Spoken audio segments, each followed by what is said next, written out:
உலகெங்கும் நிறைந்திருக்கும் தமிழ் நேயர்கள் அனைவருக்கும் எமது மனமார்ந்த வணக்கம். நான் உங்கள் ஜோதிடர் அந்தியூர் சுதாகர், பாரம்பரிய முறை ஜோதிட ஆராய்ச்சியாளர். இன்று நாம் காணக்கூடிய தலைப்பு மீன ராசியில் இருக்கக்கூடிய சனி பகவான். கன்னி ராசி அன்பர்களுக்கு சுக்கிரன், உங்களுடைய தனஸ்தானாதிபதியும் பாக்யாதிபதி சுக்கிரனும் பார்த்தீங்கன்னா கரெக்டாக இந்த மார்ச் மாதத்துலேயே அவர் உச்சமடைஞ்சு சனி பகவானோட இணையிறார். அப்போது 7ஆம் பாவத்திற்கு இத்தனை நாளாக 6ஆம் பாவத்தில் சனி பகவான் இருந்து பலவித துன்பங்களுக்கு ஆளானீங்க. 7ஆம் பாவத்தில் சனி பகவான் இருக்கக்கூடிய இந்த நிலையில் சுக்கிரனோட இணைஞ்ச சனி பகவான் யோகத்தை கொடுப்பாரா, பாதகத்தை கொடுப்பாரா அப்படின்ற குழப்பம் உங்களுக்குள்ளே இருக்கும்.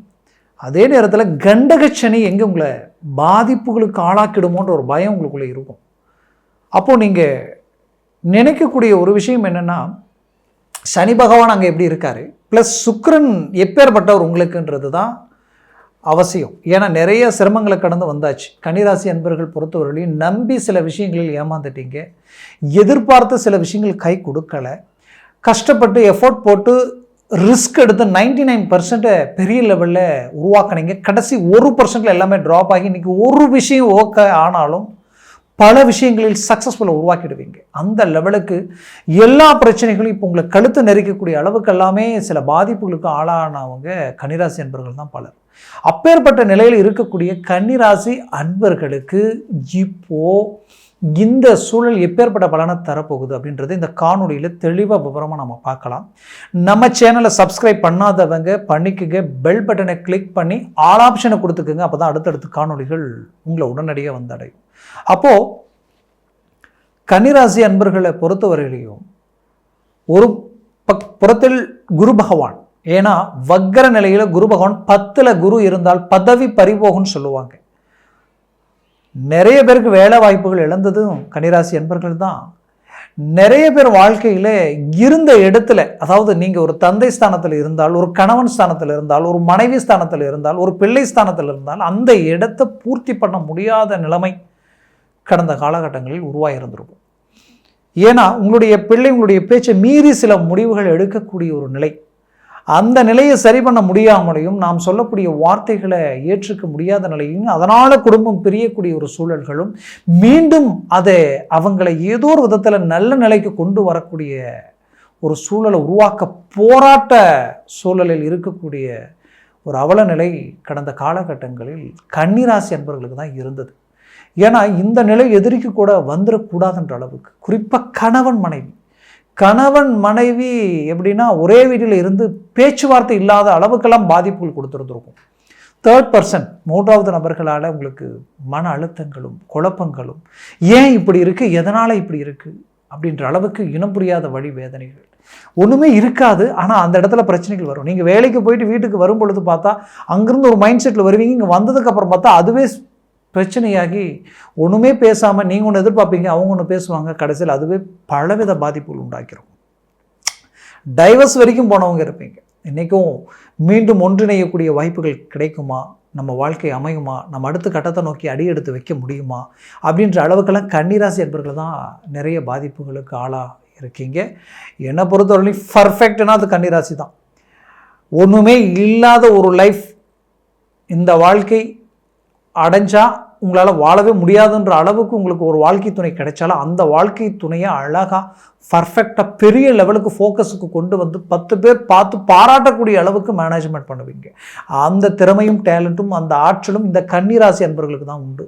ஏன்னா உங்களுடைய வாழ்க்கையில் கடந்த காலகட்டங்களில் நிறைய பிரச்சனைகளை சந்தித்து அவ்வளோதான், இவங்க மீண்டும் எந்திரிக்க முடியாது, இவங்களுக்கு இதுக்கு மேலே எந்த விதத்துலையும் பலம் இல்லை, இவங்க எந்திரிக்க முடியாத அளவுக்கு பாதிப்புகளுக்கு ஆளாயிட்டாங்கன்னு சொல்லி வாய் முடிக்கக்கூடிய அளவுக்கு இல்லாமல் இருக்கக்கூடிய நிலையில் சடனாக அந்த இடத்துலேருந்து ரீஎன்ட்ரி கொடுக்கக்கூடியவங்க இந்த கன்னிராசி என்பவர்கள் தான். மீண்டும் எந்திரிச்சு நிற்பீங்க, அவ்வளோதான் நினைப்பாங்க. ஆனால் அந்த இடத்துல மீண்டும் ரீஎன்ட்ரி கொடுப்பீங்க. பெரிய லெவலில் மற்றவங்க ஃபோக்கஸ் உங்கள் மேலே விழும். அந்த லெவலுக்கு வைராக்கியமும் விடாமுயற்சியும் தன்னம்பிக்கையும் மிக்கவங்க இந்த கன்னிராசி என்பவர்கள்.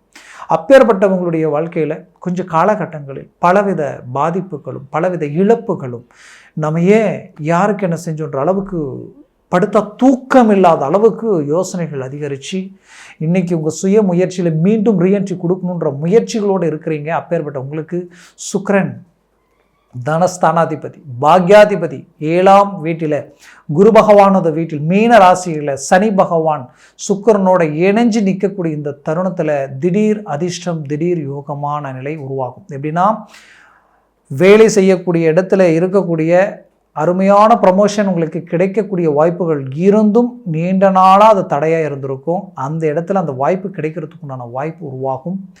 அதே நேரத்தில் நீங்கள் வேலை செஞ்சுட்டு இருந்திருக்கக்கூடிய இடத்துல உங்கள் எமோஷனலை டச் பண்ணி நீங்கள் வெளியில் போகக்கூடிய அளவுக்கெல்லாம் சூழ்ச்சிகள் நடந்திருக்கும்.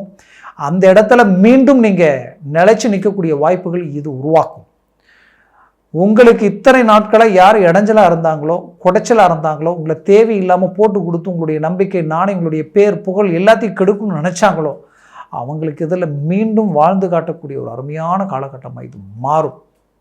இதில் குறிப்பாக சொல்லணும்னா, நீங்கள் அரசு உத்தியோகத்திற்கு பரீட்சை ரொம்ப நாளாக எழுதி நான் முயற்சிகள் எடுத்து 1/2 மார்க் 1 மார்க்கில் இமி கேப்பில் ஜஸ்ட்டு மிஸ் ஆகிட்டுருக்கு. என்னை விட குறைந்த படிப்பு படிக்கக்கூடியவங்க இன்றைக்கி அவங்க நல்ல அட்வான்டேஜாக இன்றைக்கி ஸ்ட்ராங்காக அருமையான இடத்துல உட்காந்துட்டாங்க. அவங்களுக்கு எல்லாம் வாய்ப்பு கிடைச்சிடுச்சு, அவங்க பாஸ் பண்ணிட்டாங்க. ஆனால் நான் ரொம்ப ரொம்ப வெக்ஸ் ஆகிட்டுருக்கேன்ற அளவுக்கு பாதிப்புகள் கொடுத்துருக்கோம். இப்போ மூவ் பண்ணுங்க. இந்த மார்ச் மாதத்தில் சுக்கிரன் 2ஆம் தேதி பார்த்தீங்கன்னா சனி பகவான் இருக்கக்கூடிய இடத்துல நிற்கிறாரு. அதே நேரத்தில் இந்த மாதம் முழுவதும் அவர் அந்த 27ஆம் தேதி வரைக்குமே அதே இடத்துல தான் இருக்க போகிறாரு.